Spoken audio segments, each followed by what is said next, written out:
सजी है देवी माँ की भव्य मूर्ति, सिंदूरी आभा से जगमगाता चेहरा, चारों ओर गूंज रही है आरती की घंटियां, धूप और चंदन की महक से भरा वातावरण और दीपों की रोशनी से आलोकित हर कोना। भीड़ में हर चेहरे पर है भक्ति का भाव, हर दिल में है शक्ति का अनुभव।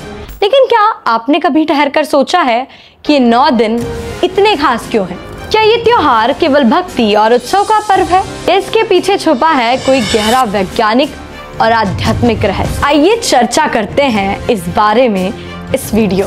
नवरात्रि ये सिर्फ एक त्योहार नहीं है, यह ऊर्जा का उत्सव। माना जाता है कि साल में 2 बार शारदीय नवरात्रि और चैत्र नवरात्रि। कहते हैं कि जब ऋतु बदलती है तो पूरी धरती की ऊर्जा भी बदलती है। ये वो समय होता है जब ब्रह्मांड की शक्तियां इंसान के शरीर और मन से सबसे गहराई से जुड़ती हैं। यानी ये 9 दिन सिर्फ पूजा नहीं बल्कि कॉस्मिक कनेक्शन का समय है। इस समय 9 दिन का व्रत रखा जाता है। बहुतों को लगता है कि उपवास सिर्फ देवी को प्रसन्न करने की साधना है, लेकिन हकीकत में ये हमारे शरीर का डिटॉक्स सिस्टम है। वैज्ञानिक दृष्टि से देखा जाए तो जब हम उपवास करते हैं तो हमारे शरीर का मेटाबॉलिज्म रीसेट होता है। फास्टिंग से माइटोकॉन्ड्रिया जो power house of the cell वो फिर से सक्रिय होते हैं। यानी माँ की पूजा करते करते हम अपने शरीर की ऊर्जा को भी नया जीवन दे रहे होते हैं। इसलिए नवरात्रि के व्रत को हमेशा हल्के सात्विक भोजन के साथ जोड़ा गया है। फल, दूध, सिंघाड़ा, कुट्टू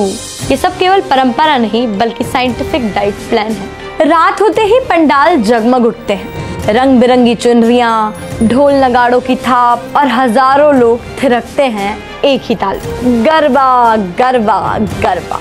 गरबा सिर्फ एक नृत्य नहीं, ये एक सामूहिक ध्यान है। जब लोग व्रताकार गोल नृत्य करते हैं तो वो सर्कल ऑफ एनर्जी बनता है। आधुनिक विज्ञान इसे कहता है पॉजिटिव एनर्जी फील्ड। यानी हर चक्कर, हर ताल मन की नकारात्मकता को बाहर फेंक देता है और भीतर भर देता है ऊर्जा और उत्साह। इसलिए कहा भी जाता है कि गरबे की रात में न सिर्फ तन नाचता है बल्कि मन भी झूम उठता है। माँ दुर्गा सिर्फ एक प्रतिमा नहीं बल्कि सर्वव्यापी कॉस्मिक एनर्जी का प्रतीक है। 9 दिन 9 देवी 9 ग्रह 9 रंग ये सब कोई संयोग नहीं है, यह है ब्रह्मांड का संतुलन।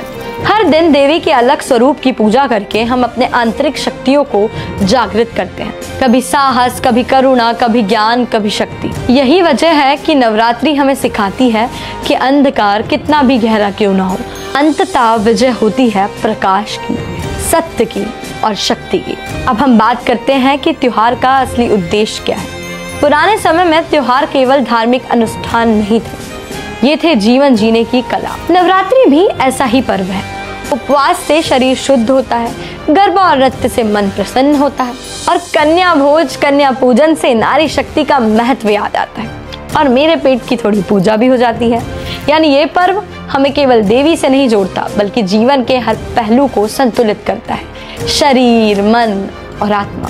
तो अब इस नवरात्रि आप माँ का जयकारा लगाएं, दीपक जलाएं, आरती करें और गरबे पे थिरके। तो याद रखिए, आप केवल परंपरा नहीं निभा रहे हैं, आप अपने तन को शुद्ध कर रहे हैं, अपने मन को ऊर्जा दे रहे हैं और अपनी आत्मा को जागृत कर रहे हैं। यही सब तो है नवरात्रि की असली खूबसूरती, जहाँ भक्ति और विज्ञान, श्रद्धा और ऊर्जा दोनों एक ही पंडाल में नृत्य करते हैं। अभी के लिए इतना ही, हम मिलते हैं और नए वीडियोस के साथ। जय माता दी।